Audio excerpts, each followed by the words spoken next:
يكاد البرق يخطف أبصارهم كلما أضاء لهم مشوا فيه وإذا أظلم عليهم قاموا ولو شاء الله لذهب بسمعهم وأبصارهم إن الله على كل شيء قدير.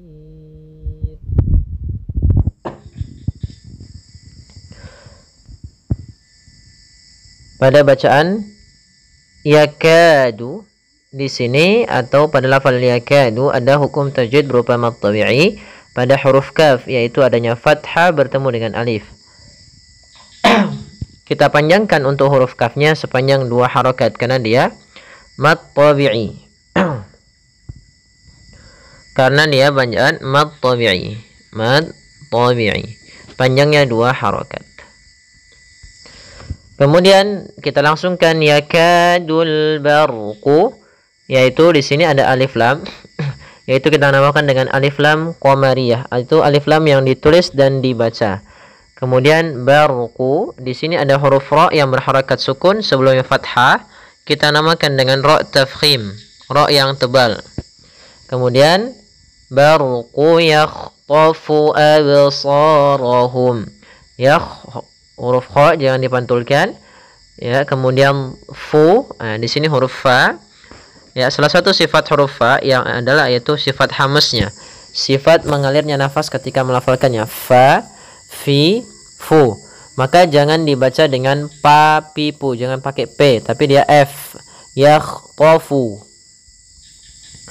Kemudian pada lafal absarahum, pada lafal ba sukun, ini kita namakan dengan bacaan qalqalah. Apa itu qalqalah? Qalqalah yaitu memantul. Maka jangan dibaca absarahum, harus ada pantulannya, absarahum. Nah, adapun pantulannya pun jangan sampai terbaca dengan adanya hamzah. Nah, tidak dibaca dengan adanya hamzah yang dimatikan, misalkan absarahum, ini ada hamzah, maka kurang tepat. Kemudian yang kedua, tidak boleh sukun atau tidak boleh berhenti. Misalnya absarahum, nah, harus saja mengalir, ya, dia berjalan. Absar, seperti biasa saja pantulannya. Absarahum, absarahum. Nah, seperti itu untuk qalqalah. Kemudian pada lafal sha, di sini ada hukum tajwid berupa mad tabi'i, yaitu ditandai dengan adanya fathah bertemu dengan huruf alif. Maka panjangnya di sini 2 harakat. Maka absarahum. Kemudian pada lafal hum, kalau kita lanjutkan, maka di sini humnya menjadi yaitu izhar syafawi. Misalnya yakhtafu absarahum kullama, maka nanti mim mati bertemu dengan huruf kaf, maka dinamakan dengan izhar syafawi. Tapi kalau kita berhenti, ya tidak ada hukum tajwid selain dia mim sukun yang dimatikan karena waqaf. Tapi kalau kita berlanjut, maka kita namakan dengan bacaan izhar syafawi, yaitu adanya mim mati bertemu dengan kaf. Izhar artinya jelas, syafawi berkaitan dengan bibir kita. Karena makhraj huruf mim berkaitan dengan bibir, maka dinamakan dengan izhar syafawi. Izhar syafawi sendiri hurufnya adalah seluruh huruf hijaiyah kecuali mim dan ba. Maka tatkala kita mendapati adanya mim mati bertemu dengan seluruh huruf hijaiyah setelahnya selain daripada 2 huruf yaitu mim dan ba, maka dinamakan izhar syafawi. Kemudian pada kata kullama, di sini ada bacaan mad jaiz munfasil. Apa itu mad jaiz? Ya, kita urai. Mad artinya panjang, jaiz artinya boleh, munfasil itu kapan terjadinya? Ayati hamzah atau ayati hamzun ba'da harfi maddin, atau apabila datangnya huruf hamzah. Di sini ada huruf hamzah datang setelah huruf mad berupa alif. Di sini ada juga mad, itu ada huruf mad kan 3 ya, yaitu alif, waw, ya, yang dia tidak berharakat, maka dinamakan dengan huruf mad. Maka Bagaimana cara membacanya? Yaitu kita panjangkan dahulu huruf ma-nya sepanjang 2 harakat. Maka sepanjang 4 harakat. Ya, sepanjang 4 harakat atau 5 harakat. Dia hampir ya sama seperti mad wajib muttasil kalau jalur Imam Syatibi. Maka kullama adha'a lahum, dipanjangkan. Ma-nya sepanjang 4 harakat.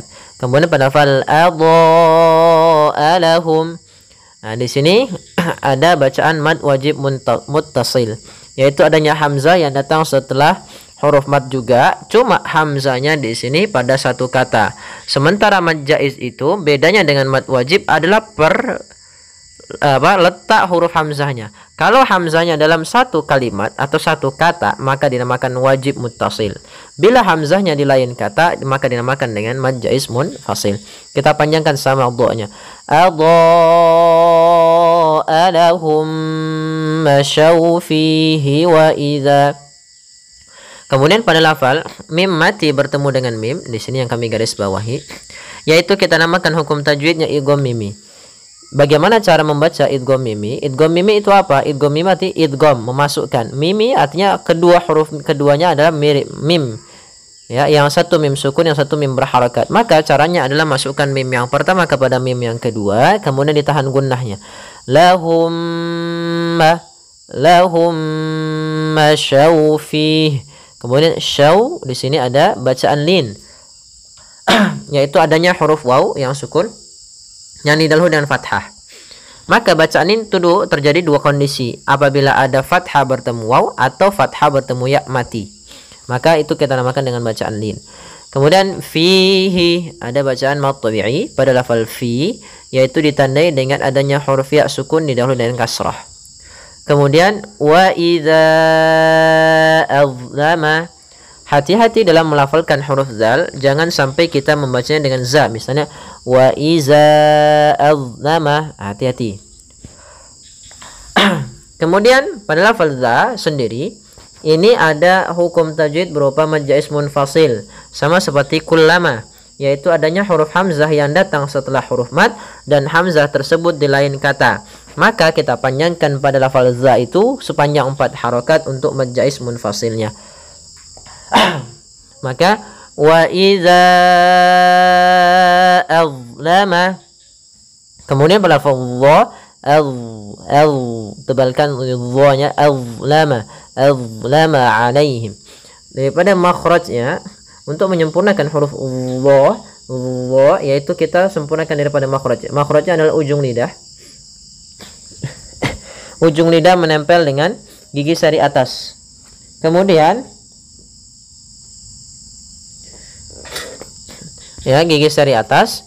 Kemudian dia pangkalnya terangkat. Azlama alaihim qamu. Kemudian pada lafal alaihim, di sini ada mim sukun. Maaf, ada ya sukun didahului dengan fathah, maka dinamakan dengan bacaan lin. Bacaan lin, yaitu lembut dalam pelafalannya. Lin artinya lembut. Kemudian alaihim qamu. Kemudian pada mim mati bertemu qaf, maka ini kita namakan dengan bacaan izhar syafawi, yaitu suara mimnya harus jelas. Kemudian qamu, qa ada fathah bertemu alif, yaitu mad tabi'i. Mu ada dhammah bertemu waw, alifnya dianggap tidak ada. Maka kedua-duanya panjangnya 2 harakat, kita namakan dengan mad tabi'i. Di sini ada tanda waqaf berupa huruf jim, yang artinya kita boleh waqaf. Kemudian walau sya'allah, pada lafal walau di sini ada bacaan lin kembali, adanya fathah bertemu waw. Sya'allahu, ada bacaan mad wajib muttasil sebagaimana adha, yaitu adanya hamzah yang datang setelah huruf mad dan hamzah tersebut pada satu kata. Panjangnya kita panjangkan sya-nya 4 harakat. Kemudian Allahu, Allah, ya, a-nya tipis, kemudian lafal Allahnya tebal. Di sini lafzul jalalah lam tebal, maka kita namakan dengan lam tafkhim. Untuk panjangnya juga dia lamnya 2 harakat, maka juga kita namakan dengan mad tabi'i. Kemudian la zahaba bisam'ihim, za-nya hati-hati, jangan terbaca dengan bacaan za kembali, tapi dia zal. La zahaba. Kemudian bisam'ihim wa absarihim, mim mati bertemu waw, izhar syafawi, jelas suara mimnya tidak boleh ditahan. Kemudian wa absarihim. Nah, sama di sini ada bacaan qalqalah, yaitu artinya memantul, maka tidak boleh baca absarihim, tidak memantul. Atau dia menambahkan hamzah misalnya wa absarihim, ini juga salah. Tapi dia wa absarihim, tidak ada tambahan hamzah. Kemudian pada lafal sha ada bacaan mad tabi'i, yaitu adanya fathah bertemu alif, 2 harakat. Absarihim. Kemudian kita waqaf. Innallaha, pada bacaan inna di sini ada bacaan gunnah, yaitu suara nunnya atau nun bertasydid, sebagaimana disampaikan wa gunna miman tsumma nunan syuddida, Imam Jamzuri dalam matan tuhfahnya, dan gunnahkan lamim dan nun yang bertasydid. Maka di sini kita tahan dulu suraannya 2 harakat baru baca nanya. Innallaha, pada lafal Allah tadi lam tebal, lam tafkhim dan mad tabi'i 2 harakat. Ala ada mad tabi'i, yaitu pada lafal la adanya fathah bertemu alif. Kulli syai'in qadir. Kemudian pada lafal syai'in di sini ada sempurnakan ya-nya, dikasrahkan. Syai, yaitu dia lembut, bacaan lin. Kemudian inqa ada kasratain atau kita namakan dengan tanwin an inun bertemu dengan qaf, maka kita namakan dengan ikhfa. Cara membacanya samarkan kepada qaf, dan qaf termasuk huruf tebal, maka ikhfanya agak ditebalkan. Syai'in qadir. Kemudian pada lafal dir ada bacaan mad arid disukun, yaitu ditandai dengan huruf ra yang disukunkan. Atau mad arid ini terjadi karena ada sukun arid, sukun yang ditimbulkan karena waqaf. Awalnya qadirun, kemudian kita waqaf menjadi qadir, tapi sebelum huruf ra yang dimatikan ada huruf mad berupa ya, maka di sini kita namakan dengan mad arid disukun. Panjangnya berapa harakat? Kita boleh memanjangkan 2 harakat, boleh 4 harakat, dan boleh pula 6 harakat. Kita ulangi lagi. Yakadul barqu yakhtafu absarahum kullama adaa lahum mashaw fihi wa idza azlama alaihim qamu walau syaa'a Allahu ladhahaba bisam'ihim wa absarihim innallaha ala kulli syai'in qadir. Ya ayyuhan nasu a'budu rabbakumul ladzi khalaqakum walladzina min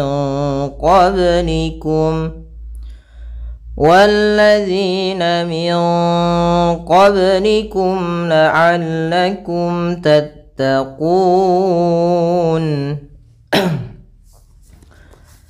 Pada bacaan ya ayyuha, di sini ada bacaan berupa mad jaiz munfasil, yaitu mad yang terjadi apabila adanya huruf hamzah datang setelah huruf mad.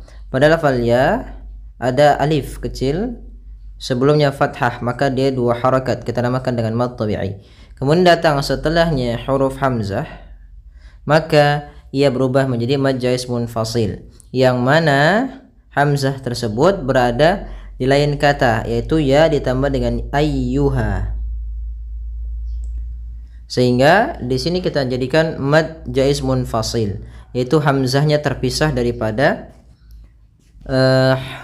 atau berada di lain kata. Karena mad jaiz munfasil yaitu apabila adanya huruf hamzah yang datang setelah huruf mad dan hamzah tersebut di lain kata, maka kita panjangkan sepanjang 4 harokat atau 5 harokat. Untuk mad jaiz munfasil dalam riwayat Imam Hafiz an Asim dari jalurnya Imam Syatibi. Kemudian maka cara membacanya yaitu ya ayyuha, kemudian ayyuhan nasu. Di sini ada alif lam, yaitu alif lam syamsiyah, yaitu alif lam yang dia ditulis tapi tidak dibaca. Kemudian pada lafal an-nas itu ada bacaan gunnah pada huruf nunnya, maka sehingga dia cara membacanya yaitu kita tahan dulu suraannya ayyuhan nasu, baru kita baca nanya Nah, pada lafal na sendiri ada hukum tajwid berupa mad tabi'i. Panjangnya yaitu 2 harakat nasu. Ya ayyuhan nasu a'budu. Kemudian pada lafal du di sini ada bacaan mad tabi'i, yaitu ditandai dengan dhammah bertemu dengan huruf waw sukun, maka kita panjangkan 2 harakat. Kemudian rabbakumul ladzi khalaqakum. Kemudian di sini ra-nya tebal, rabbakumul ladzi. Di sini pada lafal alladzi ada alif lam syamsiyah. Alif lam syamsiyah yaitu alif lam yang ditulis tapi tidak dibaca. Kemudian pada lafal dzi, hati-hati dalam pelafalan zal jangan berubah menjadi ji, misal rabbakumul ladzi khalaqakum atau rabbakumul ladzi khalaqakum dengan zai. Nah, karena di sini bukan huruf zai akan tetapi huruf zal, maka suara bacaannya pun bagaimana agar agar sesuai dengan makhrajnya, yaitu zal makhrajnya adalah ujung lidah kita. Ujung lidah kita menempel dengan gigi seri atas, ya, sehingga dia terbaca zi bukan lagi zi. Kemudian zi ada hukum tajwid berupa mad tabi'i, yaitu adanya kasrah bertemu ya sukun. Kita panjangkan 2 harakat. Khalaqakum, kha tebal isti'la, qa juga sama. Kemudian bedakan antara huruf qaf dan kaf. Qa ka, maka khalaqakum walladzina. Kemudian pada lafal khalaqakum ada mim mati bertemu dengan waw, kita namakan dengan izhar syafawi. Kemudian walladzi, kembali lagi sama, yaitu ada alif lam syamsiyah sebagaimana tadi alladzi, yaitu di sini. Kemudian pada lafal zi ada mad tabi'i, hati-hati dalam pelafalan zalnya jangan terbaca dengan zai. Kemudian walladzina min qablikum. Kemudian pada lafal min qablikum ada nun sukun bertemu dengan huruf qaf. Apabila ada nun sukun bertemu dengan huruf qaf, maka kita namakan dengan bacaan ikhfa. Cara membacanya yaitu samarkan nunnya kepada huruf qaf, bukan lagi min qablikum, tapi kita samarkan ke qaf dan ditahan gunnahnya. Min qa, ya, min qablikum. Kemudian pada lafal ba sukun ini ada bacaan qalqalah, yaitu kita pantulkan baknya qablikum, tapi jangan sampai kita yang pertama tidak memantulkannya qablikum, kesalahan. Yang kedua adalah menambahkan hamzah, misalnya qablikum, jangan sampai, tapi dia min qablikum. Kemudian pada lafal mim mati bertemu lam, izhar syafawi, yaitu suara mimnya harus dibaca jangan jelas. La'allakum tattaqun, sama mim mati bertemu ta, izhar syafawi kembali, yaitu suara mimnya harus dibaca dengan jelas. Tattaqun. Pada lafal kun ada bacaan mad arid disukun, yaitu mad yang terjadi disebabkan karena adanya sukun arid. Sukun aridnya pada huruf apa? Pada huruf nun. Awalnya nun berharokat karena diwakafkan menjadi nun yang sukun. Sebelum huruf nun sukun ini huruf mad, maka yang awalnya kuna itu 2 harokat, karena kita wakafkan menjadi dia mad arid disukun, kita boleh baca 2 harokat, boleh 4 dan boleh pula 6 harokat. Maka tattaqun, 4 harakat, tattaqun 6 harakat. Ya ayyuhan nasu a'budu rabbakumul ladzi khalaqakum walladzina min qablikum la'allakum tattaqun. Ya, semoga bermanfaat. Jazakumullahu khairan.